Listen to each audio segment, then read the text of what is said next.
Hi guys, on se retrouve aujourd'hui pour une nouvelle vidéo. Je voulais déjà tout d'abord commencer par vous remercier parce que j'ai vu que vous étiez de plus en plus nombreux sur la chaîne.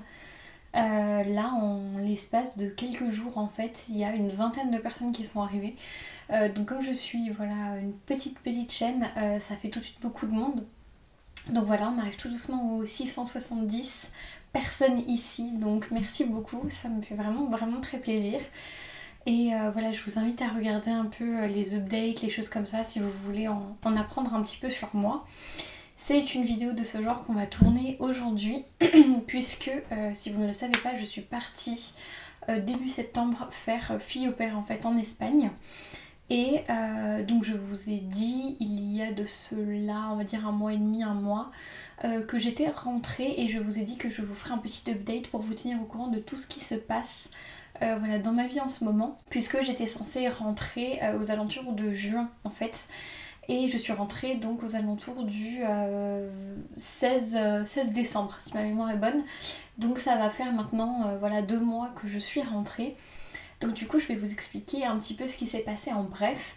Il faut savoir que j'avais vraiment hâte d'aller en Espagne, de faire fille au père, parce que du côté de mon père, notre famille est espagnole et j'avais vraiment très envie en fait de découvrir ce pays. Le truc dont je ne m'étais pas forcément rendu compte, c'est que en fait, depuis toute petite, j'ai un non-désir de maternité qui est très présent. J'ai toujours su que je ne voulais pas d'enfant, que c'était pas mon truc, mais en fait, j'adore aussi les enfants. Ça ne m'empêche pas d'adorer les enfants. Il y a beaucoup de gens qui ne comprennent pas en fait cette double vérité qui trouvent en fait assez comment dire, incompatible, mais en fait il y a beaucoup de gens qui comparent ça par exemple à la cuisine. J'adore cuisiner, c'est pas pour autant que je vais être cuisinière moi-même, et c'est exactement ce que je ressens pour les enfants. J'adore les enfants, mais c'est pas pour autant que j'en veux moi dans ma vie en fait. Voilà, c'est pas pour autant que je veux être mère en fait. Et du coup j'ai enseigné 2 ans en donnant des cours particuliers, etc. Donc je suis habituée à être autour d'enfants que je ne connais pas. Et donc je me suis dit que l'expérience d'au pair serait parfaite pour mêler un petit peu cet amour que j'ai pour les enfants et en même temps ce truc d'apprendre une langue à des enfants, de s'en occuper, etc. Donc je suis partie pour faire fille au père. Simplement, je me suis très vite rendu compte que ce n'était absolument pas pour moi et que même si j'adorais les enfants, mon non-désir de maternité ressortait vraiment très fort, puisque j'étais H24 du coup avec des enfants et que en fait je me suis sentie très vite stressée, paniquée, parce que ça empiétait trop en fait sur ma vie et je devenais extrêmement stressée. Faut savoir que j'ai 21 ans, donc m'occuper de 2 enfants à cet âge-là, j'ai trouvé ça extrêmement dur. Et en fait, même en voyant la vie des parents avec leurs enfants, etc., en fait, ça a très vite fait ressortir chez moi ce truc de c'est pas du tout la vie que je veux. Je suis très contente pour les gens qui ont des enfants, je trouve ça très bien, mais c'est pas la vie que moi j'ai envie de mener, c'est pas ce qui me correspond, c'est pas ce qui me rend heureuse. Et du coup, là, comme j'étais H24 avec des enfants, ça faisait un petit peu cet effet comme si pas comme si c'était les miens, mais presque quand même, parce on est une sorte de gouvernante en fait, donc on est vraiment H24 avec eux. Et donc on vit au même endroit où on travaille, donc il n'y a vraiment pas de coupure. Donc c'est très proche quand même de l'expérience de parents, hormis le côté affectif qui est évidemment beaucoup moins fort. Et du coup ça a vraiment décuplé chez moi ce truc de c'est vraiment pas pour moi en fait. Donc du coup j'ai décidé de partir. Parce que ça devenait vraiment invivable, j'étais très stressée, j'étais vraiment pas bien. Donc du coup et plus d'autres facteurs personnels qui ont fait que c'était plus possible pour moi de rester là-bas. Donc je vais pas plus m'étendre sur le sujet, mais en tout cas c'était aussi pour vous mettre en garde si vous prévoyez de faire fille au père. J'ai beaucoup d'amis qui l'ont fait cette année entre la licence et le master. Et pour être tout à fait honnête, j'ai très peu d'amis qui s'y plaisent. Donc réfléchissez-y bien. parce que ça peut paraître assez séduisant, mais en fait dans les faits je trouve que c'est très compliqué comme expérience. Et personnellement ça m'a vraiment pas plu. Après voilà, je veux pas du tout vous décourager si c'est votre projet. Tentez, vous pouvez toujours partir, de toute façon rien n'est définitif. Donc voilà, mais en tout cas voilà, réfléchissez-y bien parce que en tout cas moi ça n'a pas du tout été fructueux. Deuxième chose dont je devais vous parler, c'est le travail. Puisque du coup je suis rentrée en France, donc il faut bien que je fasse quelque chose avant le début du master. Et donc j'ai cherché du travail et j'ai décroché un poste chez Castorama. Et là c'est l'opposé d'une mise en garde, puisque en fait je suis très bien chez eux. Je suis donc hôtesse de caisse chez Castorama, mais tout ça pour vous dire en fait que l'ambiance de travail est géniale.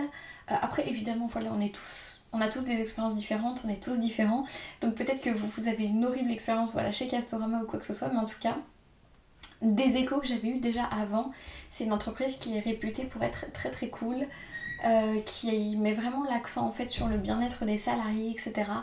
Et effectivement, l'équipe est adorable. Il y a plein de choses bêtes en fait, mais dès que vous traversez le magasin, le matin, le midi pour aller manger, le soir, tout le monde vous dit bonjour, bon appétit, bonne soirée. Tout le monde fait en sorte que vous vous sentiez bien. Voilà, je me suis très vite rapprochée de mes collègues, on passe de très bons moments, on rigole bien, on fait notre travail correctement, il y a vraiment une cohésion. Les clients, la clientèle en général de Castorama est vraiment très sympa. Voilà, parce qu'il y a beaucoup de choses, c'est quand même un grand magasin, une grande enseigne de bricolage et voilà, d'aménagement pour la maison. Les clients sont quand même très bienveillants, ils vous montrent si jamais ils voient que vous avez oublié quelque chose. Bon, bien sûr, vous devez faire en sorte que ce soit pas le cas, mais en tout cas ils vous signalent toujours: oh, est-ce que vous avez bien compté, parce que ça j'en ai deux, etc.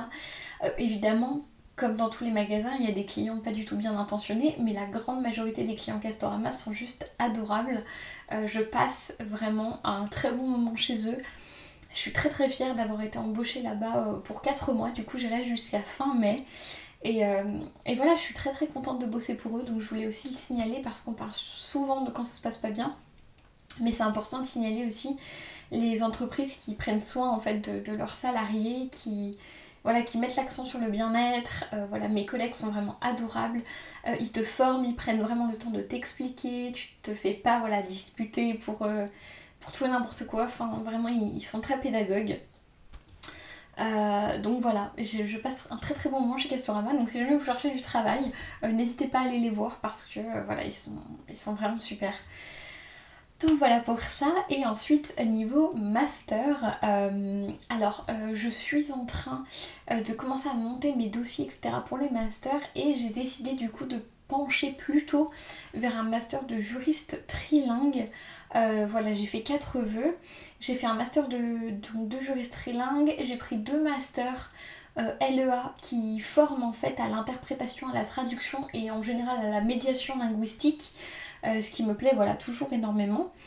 Et j'ai pris également un master de commerce international en fait voilà, pour travailler dans tout ce qui est négociation de contrats, mais du coup avec les clients étrangers pour des entreprises, c'est aussi quelque chose qui me plaît énormément. Donc je suis en train de monter mes dossiers, ça se passe très bien, j'ai hâte de reprendre mes études. Voilà, si vous êtes nouveau sur la chaîne, l'école c'est vraiment un truc qui me plaît vraiment. J'adore étudier, par contre voilà, je suis pas forcément fan de comment le système scolaire est fait, parce que même si moi j'ai réussi à m'adapter, j'ai vu beaucoup de mes amis ou de mes connaissances en fait ne pas y arriver parce que le système ne prenait pas en compte leur cas, que ce soit des personnes qui aient du mal à suivre, qui aient des troubles de l'attention, des personnes pour qui ça allait trop lentement, trop vite, voilà. Il y a plein de choses qui rentrent en jeu et je trouve ça vraiment dommage, mais en tout cas voilà. Toujours est-il que j'ai vraiment hâte de reprendre mes études. J'ai aussi un gros projet qui avance très bien.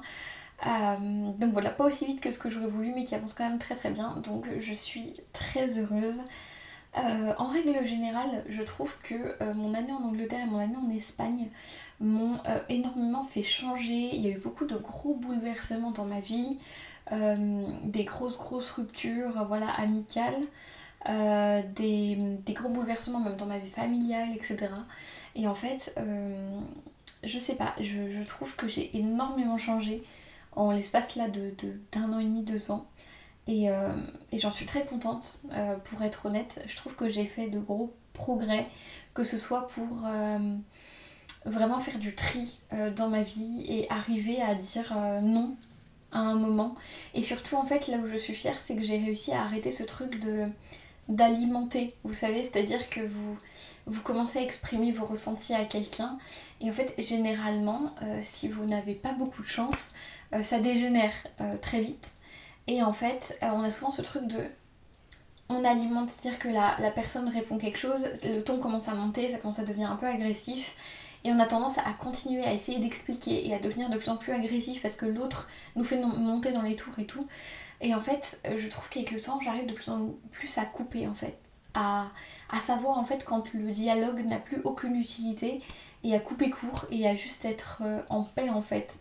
Et je suis contente parce que je pense que dans le passé, j'avais plus tendance à être plus agressive directement. Et maintenant, je trouve que j'arrive beaucoup plus à calmer le truc dans le sens à être bon, voilà ce que je ressens, on n'est pas d'accord, ça sert à rien de continuer, autant voilà, couper court. Et, euh, et en fait, c'est très reposant. C'est très très reposant parce que j'avais beaucoup. Ouais, j'avais tendance à me reprocher voilà, de pouvoir être agressive. Et ça a quelque chose aussi de satisfaisant d'observer les progrès qu'on arrive à faire. Et aussi de voir des personnes qui nous font de la peine, qui n'en sont pas là. Et en fait, de voir que leur agressivité ne vous touche plus et que vous êtes juste en paix en fait avec leur ressenti, avec le fait que vous n'êtes pas d'accord et que vous vous protégez et que vous prenez soin de vous. Je trouve que c'est très valorisant. Donc voilà, je trouvais que c'était important aussi de parler un petit peu des progrès émotionnels et relationnels du coup qu'on peut faire parce que ça a tout autant sa place en fait finalement dans les updates. Mais voilà, de toute façon, j'arrive bientôt avec un bilan du Cold Winter Challenge et une lecture qui m'a vraiment bouleversée. Je savais qu'elle allait me bouleverser, mais elle a mis encore l'accent sur des petites choses que j'avais déjà commencé à amorcer, mais que je dirais qu'elle a fini de décupler en fait finalement. Donc, euh, donc voilà, c'est toujours plaisant en fait de se rendre compte de ce genre de choses, d'avoir accès à des livres ou à des n'importe quoi en fait qui contribue à cette évolution que vous voulez voilà, amorcer. Et, euh, et donc voilà, je suis très contente et je trouve que c'est important de le dire quand on est fier de soi, quand on remarque qu'on a fait des progrès, quand on a fait des choses qui étaient difficiles mais qui nous ont fait du bien. Je le dis souvent, je le répéterai jamais assez, n'hésitez pas à prendre soin de vous, n'hésitez pas à poser vos limites, n'hésitez pas à le dire quand quelque chose ou quelqu'un voilà, fait quelque chose ou engendre quelque chose qui n'est pas ok. Vous avez le droit d'avoir des limites, vous avez le droit de ne pas être d'accord. Et voilà, c'est important en fait, parce qu'il y a juste un moment dans votre vie où vous ne pourrez pas être d'accord avec tout le monde, et parfois voilà, vos chemins vont se séparer, et c'est comme ça, et c'est ok, et c'est presque tant mieux, j'ai envie de dire, parce que ben, il faut évoluer, et souvent évoluer passe par faire du tri dans ses relations. Et je dis pas faire du tri d'une manière péjorative, parce que probablement que les autres personnes ont des raisons aussi légitimes que les vôtres. Je sais pas comment dire, mais voilà, il y a des cas où c'est pas aussi simple qu'une personne a tort, une personne a raison. La plupart du temps, c'est juste que vous voyez les choses différemment. Et donc c'est ok de se séparer et de se tourner vers les personnes qui prennent soin de vous et qui vous valorisent. Et si vous vous rendez compte que quelqu'un ne vous valorise plus, que quelqu'un ne prend plus soin de vous, voilà, n'hésitez pas à le faire savoir, c'est important, évidemment tout en restant juste envers vos sentiments et envers les leurs également, parce que parfois on a tendance à avoir des ressentis qui sont justifiés mais pas toujours justes, dans le sens où il y a beaucoup de choses qu'on peut ressentir qui sont liées à des propres peurs, des propres craintes, des propres insécurités, et à ce moment-là, il faut faire attention de ne pas les projeter sur quelqu'un d'autre non plus. Donc voilà, c'est très complexe. Mais en tout cas, voilà, je pense que j'ai jamais fini d'apprendre sur comment être une meilleure personne et comment prendre soin voilà, de mes amis. Je le dis et j'ai jamais fini de le dire, je suis très très fière voilà, d'avoir les amis que j'ai. Je suis très contente. Voilà. J'ai après 5 amis très très proches. Et, en fait, je sais que je peux compter sur eux s'il y a quoi que ce soit. Et voilà, c'est tout ce dont j'ai besoin. On prend soin les uns les autres, on prend des nouvelles, même si on est très très loin. voilà, on fait ce qu'il faut et l'amitié c'est ça aussi, c'est voilà, savoir prendre soin les uns des autres, être à l'écoute et voilà, ça fait du bien. Donc voilà, bah écoutez, je pense que je vais arrêter cette update ici.